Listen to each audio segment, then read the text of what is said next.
गोटे कथा मु कहवाई चाहूँगी जे ए सरकार आसवा पूर्वर ओडिशा रे ओडियांकर अस्मिता उपरे अनेक प्रश्न सृष्टि होता और संकट आसी जाइए चर्चा होता से भली परिस्थिति रे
आज आमर माननीय मुख्यमंत्री आसिक ए जगह परिदर्शन करने खाली जो ऐतिहासिक निष्पत्ति निगला प्रभु जगन्नाथ महाप्रभु जगन्नाथ चारिदार खोलार कथा एवं आगामी दिन में जो आमर धानर क्विंटाल पिछा वृद्धि जो कथा 2300 टंका को वृद्धि ता सहित जो कथा मुख्यमंत्री प्रधानमंत्री कहते जे सुभद्रा योजना ओडिशा रे लागू हम जदि ओडिशावासी मते आशीर्वाद करती एवं जदि आशीर्वाद ओडिशावासी मते आशीर्वाद करती जदि आशीर्वाद करती ताहले मो ओडिशा को भारत वर्ष रे एक समृद्ध राज्य भाव गढ़ी तोड़ाई संपूर्ण प्रयास जारी रखिबे।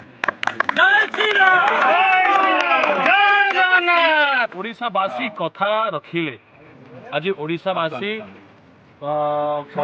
कथा दे कथा रखिले एवं आशीर्वाद कले बहुमात्रा भोट दे विजय कले जो सरकार प्रकृतर पद पद और मर्यादार मूल्य के बुझीनी पद मर्यादार मूल्य के बुझीनी सरकार अच्छी बोली क्षमता जहाँ को नहीं ताकू राज्यसभा को पठेदबा जहाँ को नहीं ताकू लोकसभा लड़े कि लोकसभा को नबा ये कोठी ना कोठी सरकार तार अहंकार परिचय देता। आपण मैंने जानते विगत दिन में आपणकर ଆସ୍କାରୁ ଯେଉଁ ଭଉଣୀ ମା ଜଣେ ହେଇଥିଲେ ଆପଣଙ୍କର ପ୍ରମିଳା ବିଷୟ ହଁ ଯାଇଥିଲେ MP ହେଇଥିଲେ। ସେ କହିଥିଲେ ଯେ ପାର୍ଲାମେଣ୍ଟ ଗଲେ କ'ଣ କରିବ ନା ଅକା ମା ବୋଇ ଗାଇବେ ଗୀତ।